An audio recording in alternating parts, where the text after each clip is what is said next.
क्या होगा?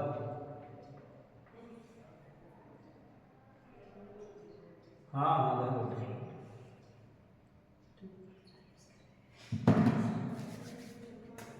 सरसों के दूध में 6 पुंकेसर 2 चक्रू।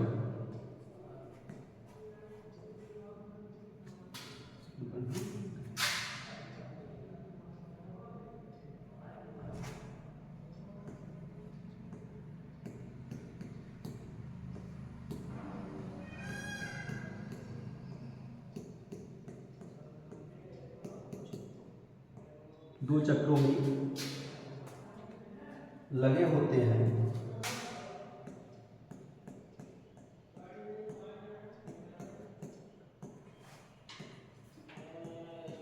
2 चक्रों में लगे होते हैं, ठीक है, जिसमें 4 बड़े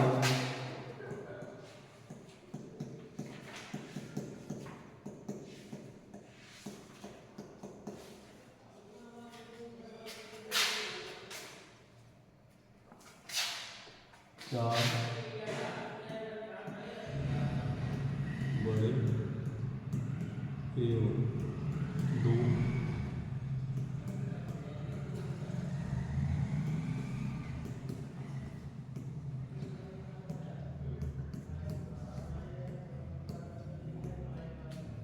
4 बड़े एवं 2 छोटे आकार के होते हैं। पुंकेसरों की इस व्यवस्था को पुंकेसरों की इस व्यवस्था को चतुर्दीर्घी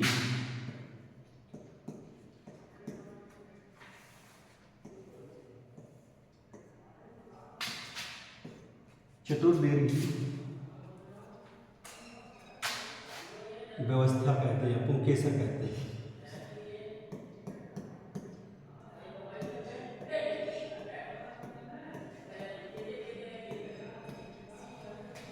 अगर आपसे एग्जाम में आ जाए चतुर्दीर्घी पुंकेसर क्या होता है, तो सरसों के पुष्प में 6 पुंकेसर में 2 चक्रों में लगे होते हैं, जिसमें 4 बड़े एवं 2 छोटे आकार के होते हैं। पुंकेसरों की इस व्यवस्था को चतुर्दीर्घी पुंकेसर कहते हैं या चतुर्दीर्घी व्यवस्था कहते हैं, ठीक है।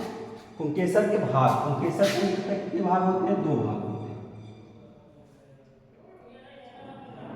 ये आपको पढ़ाया गया, बताया गया ना। इसे क्या कहते हैं? परागकोश। और ये क्या है इसका? डंठल। परागकोश में क्या भरा होता है? परागकण, छोटे छोटे। अगर इसका सेक्शन काटते हैं तो इसमें क्या होता है? छोटे छोटे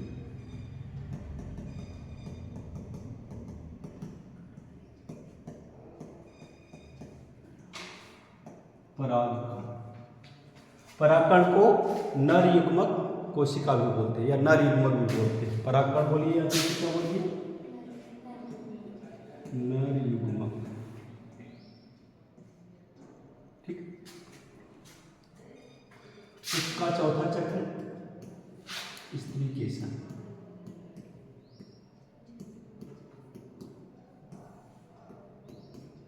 स्त्रीकेशन या गाइनेशियम।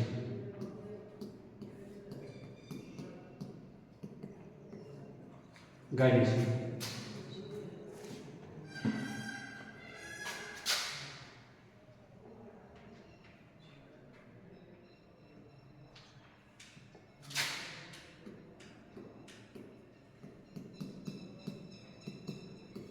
गाइनेशियम या स्त्रीकेशन, यह पुष्प का मादा चक्र होता है। यह पुष्प का मादा जनन अंग होता है। गाइनेशियम यह पुष्प का मादा जनन अंग होता है। इसके मुख्यतः 3 भाग हैं। इसके मुख्य 3 भाग। कितने भाग हैं? 3 भाग।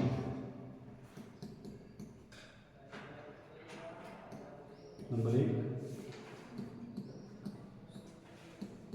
वर्तिकाल है। नंबर 2 वर्तिका और नंबर 3 अंडाशय। गायनीशियम यह पुष्प का मादा जनन अंग होता है। इसके मुख्यतः कितने भाग होते हैं? 3 भाग होते हैं, वर्तिका, वर्तिकाग्र एवं अंडाशय। ठीक है, वर्तिका को इंग्लिश में क्या बोलते हैं, इसका हम चित्र दे देते हैं।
स्त्री केसर के कितने भागों में डिवाइड किया गया? 3 भागों में डिवाइड किया। सबसे ऊपर क्या है? वर्तिका, मिडिल में जो पतला भाग उसका नाम है वर्तिका, और सबसे नीचे क्या है? अंडाशय।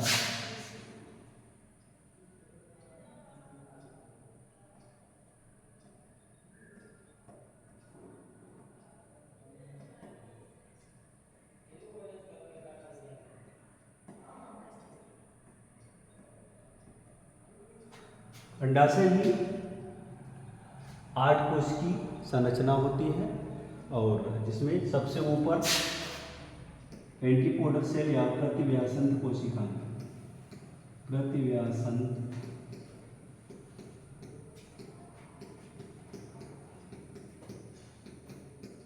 कोशिकाएं, द्वितीय केंद्र,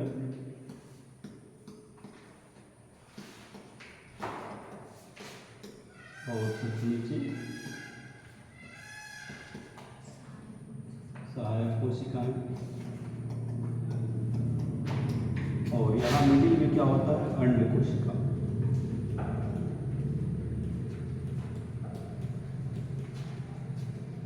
अंड कोशिका या मादा युग्मक।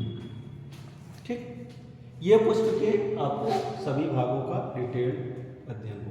कितने भाग? युग्मक और युग्मनज अलग। हाँ, युग्मक क्या होता है? युग्मक क्या है? यन है। युग्मक क्या है? वो यन है जिसमें गुणसूत्रों की संख्या कितनी होती है? जीव के शरीर का आधा होता है। जैसे कि अभी सरसों के फ्लावर का गुणसूत्र कितना है? 14 है, तो उसके युग्मक में कितना सेल्स होगा? 7। अगर ये युग्मनज हो जाएगा, फर्टिलाइजेशन हो जाएगा, उसमें गुणसूत्र की संख्या कितनी हो जाएगी? 40 हो जाएगी। ह्यूमन बॉडी के नर युग्मक में कितना गुणसूत्र होगा? 23, और मादा युग्मक में कितना होगा? 23। जब दोनों का फ्यूजन हो जाएगा, समेकन हो जाएगा, ज्वाइंट हो जाएंगे, फर्टिलाइजेशन जिसे बोलते हैं, तो वो उस प्रक्रिया को क्या कहते हैं? फर्टिलाइजेशन कहते हैं। फर्टिलाइजेशन के बाद क्या बनेगा? जाइगोट बनेगा। वो जाइगोट जो होता है उसको क्या बोलते हैं? युग्मनज बोलते हैं। और जब सिंगल सेल होता है तो ये कब होता है? अगर ये प्लांट के केस में क्या है? माइक्रोस्पोरोजेनेसिस। क्या होगा? माइक्रोस्पोरोजेनेसिस। इसका मतलब हिंदी में क्या हो गया? माइक्रोस्पोरोजेनेसिस का मतलब क्या होगा? सूक्ष्म बीजाणु जनन। सूक्ष्म बीजाणु जनन कहाँ पर होगा आपका? ये आपका ये जो कोशिका है, यहाँ पर क्या होगा? माइक्रोस्पोरोजेनेसिस या सूक्ष्म बीजाणु जनन। सूक्ष्म बीजाणु जनन या माइक्रोस्पोरोजेनेसिस।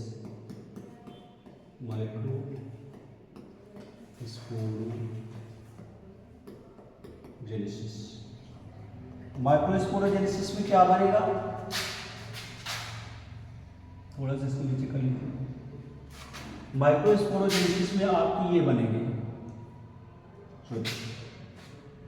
परागकण बनेंगे। कहाँ से बनेंगे? इस प्रोसेस द्वारा क्या बनेगा, माइक्रोस्पोरोजेनेसिस द्वारा पोलन ग्रेन्स यानी पराग कोश में एंथर्स में क्या बनता है, परागकण बनता है या नर युग्मक कोशिका बनती है। ठीक है, अब ये जब नर युग्मक कोशिका बन जाएगी तो इसका क्या होगा, पराग कोश का स्फुटन हो जाएगा, प्रकीर्णन हो जाएगा। पराग कोश से क्या निकलेंगे, परागकण निकलेंगे या तो नर युग्मक निकलेंगे। क्या निकलेंगे, परागकण निकलेंगे या तो नर युग्मक निकलेंगे। जो है इसको परागकण बोलिए, नर युग्मक बोलिए या तो मेल गैमेटोफाइट बोलिए, मेल गैमेट्स बोल सकते हैं इसको जो। ठीक है, अब ये परागकण जो होता है आपका, ये हवा के द्वारा, पानी के द्वारा, कीटों के द्वारा, जंतुओं के द्वारा, मनुष्यों के द्वारा, किसी भी एक वाह्य कारक के द्वारा ये कहाँ पर आ जाएगा, वर्तिकाग्र पर आ जाएगा। कहाँ जाएगा, वर्तिकाग्र पर आ जाएगा। तो परागकणों का वर्तिकाग्र पर नर यानी नर युग्मक का मादा युग्मक के, मादा जनन अंग के वर्तिकाग्र पर पहुंचने की प्रक्रिया को क्या कहते हैं, परागण कहते हैं ना। यहाँ से ये जो आपका नर युग्मक बना, अगर ये यहाँ आ जाए,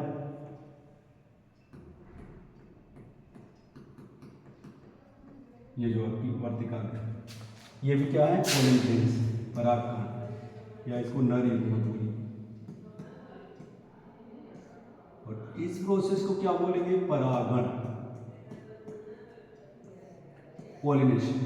ठीक है, अगर आपको पूछा भाई परागण क्या है,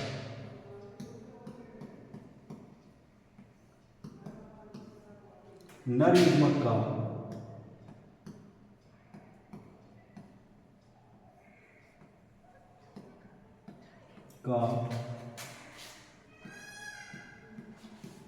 मादा जनन अंग के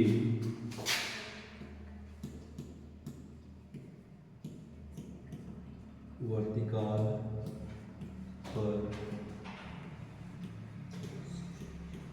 पहुंचने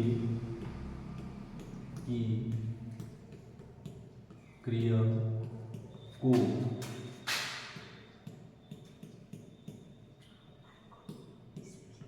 परागण कहते हैं।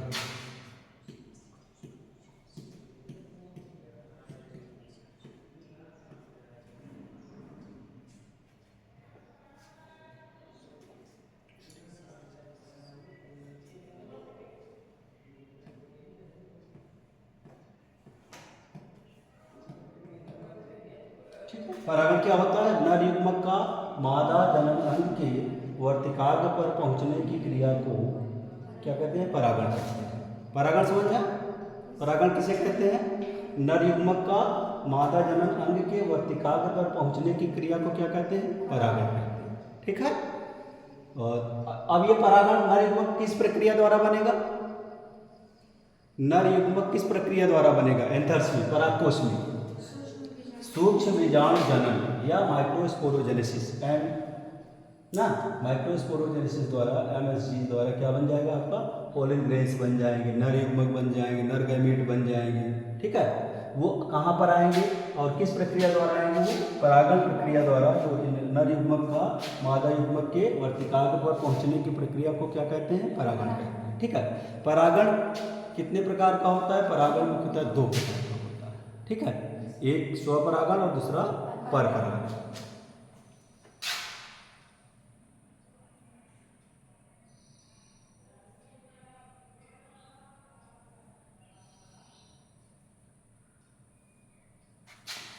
अब ये भी क्या बनाना है, परागण के प्रकार,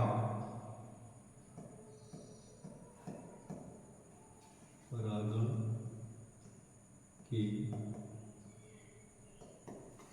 प्रकार।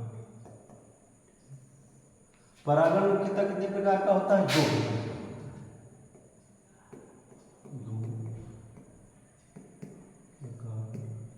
का।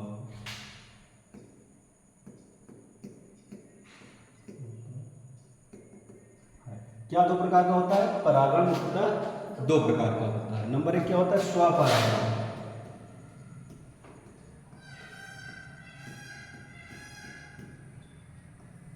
और नंबर दो परपरागण।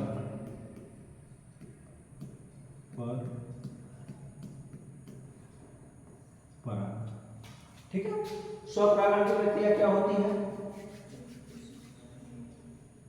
किसी पुष्प के परागकणों का हाँ। उसी पुष्प के वर्तिकाग्र पर पहुंचने की प्रक्रिया को क्या कहते हैं? स्वपरागण कहते हैं। तो स्वपरागण का डेफिनेशन क्या लिखेंगे? किसी पुष्प के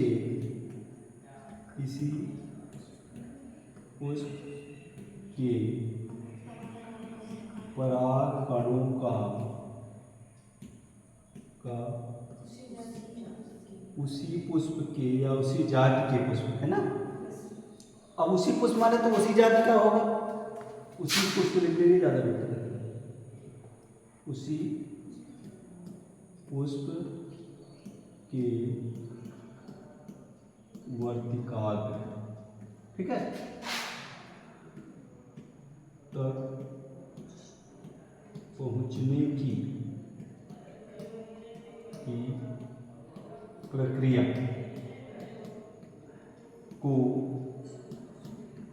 स्वपरागण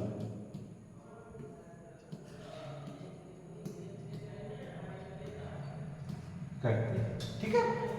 स्वपरागण क्या है? किसी पुष्प के परागकणों का उसी पुष्प के वर्तिकाग्र तक पहुंचने की प्रक्रिया को स्वपरागण कहते हैं, सेल्फ पॉलिनेशन, ठीक है। Self pollination